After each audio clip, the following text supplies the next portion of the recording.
Hey guys, welcome to the MMA Brothers podcast, the newest, baddest, and best podcast out there. And let's get it going. Okay guys, welcome back to the MMA Brothers. My name is Asher. My name is Daryl. And today we have our guest with us who is Bobby Poulter. Bobby Poulter, how are you doing? Good, man. How are you? Doing great. So, we're part of the Grungy Gentlemen fashion show, and today you're a part of the event. How does it make you feel to be a part of this event? Excited. I've heard lots of good things about Grungy Gentlemen.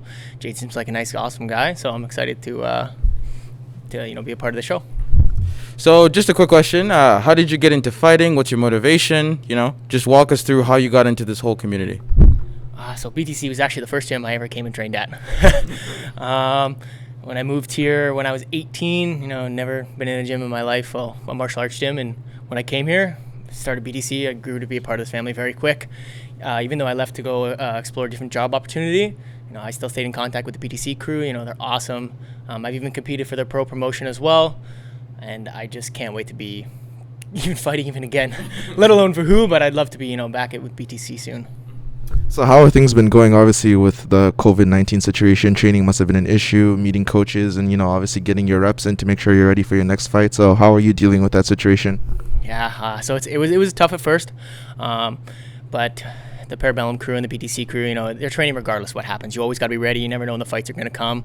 So, I've just been I've been training with as many partners as I can. We have a bunch of small groups. You train with the same partners. It's awesome. It really helps keep that sense of community, and we're always training. So if something comes up, we're always ready. And in terms of, obviously you're in the fighting community, what would you say is your favorite opponent to fight? You've had amateur fights and pro fights. What would be your favorite fighter to fight? Is it a stand-up guy, a jiu-jitsu guy? Is it a grappling heavy guy? What do you prefer to fight? So, obviously I fought a lot of different opponents, right? It's tough, right? You fight a striker, you take him to the ground. I like to exploit my opponent's weaknesses, but honestly, I love to fight brawlers. The last few fights I've noticed, I had a couple guys that were just so tough and they just go forward. They even call themselves a brawler, right? If that's your fight style and you call yourself that, at least they're going to be tough enough to push you to where you want to be. I want tough fights now, because that way down the road, I grow from it. So I also know that you're into training people that want to learn MMA. So obviously with the last few months, you haven't been able to do that. How have you been able to channel that energy into something else? It's been tough, man. I've been channeling to my own training, but in the recent few weeks, things have been opening up. Training with masks. At least they're giving us the opportunity to get back to it, right? Training my clients that I had before this whole situation happened. But yeah. So do you have any fighters in mind who you'd like to call out in order to, test yourself as a fighter, gain some notoriety? Do you have anyone on your mind who you'd like to call out? Honestly, man, there's been so many guys around the 155, 170 division, and it's so hard because they keep coming and going, and who knows who will come out of this COVID situation. I bet you a lot of guys aren't even going to come back, but I'm ready for whoever literally just wants to sign the papers and just fight. I just want guys to show up. That's the hardest thing, man, is getting an opponent that's as committed as I am. I'm ready to fight anytime. So whoever signs that paper, I could care less. Yeah. It's just a name.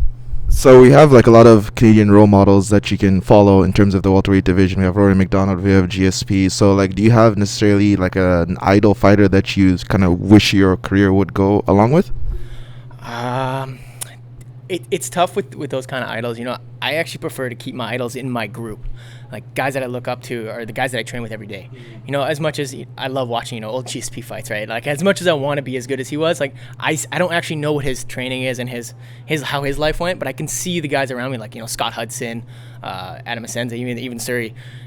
These guys are all paving the way for us, and they're mentoring us almost. It's amazing to be have guys who are at that high level that I can ask, be hey, what do you think about this? How do you deal with this? It's just I aspire to be like those guys, but even on the next level. 100%. I know what you mean, because even if you think about Team Alpha Male, for example, they've kind of made their own community right there, and they've all put themselves in the map. So I get your logic.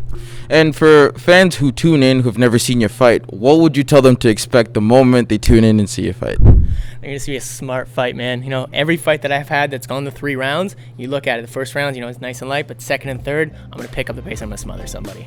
By the 3rd round, I'm going to be teeing off on people. You gotta drag people in deep water sometimes. Love that.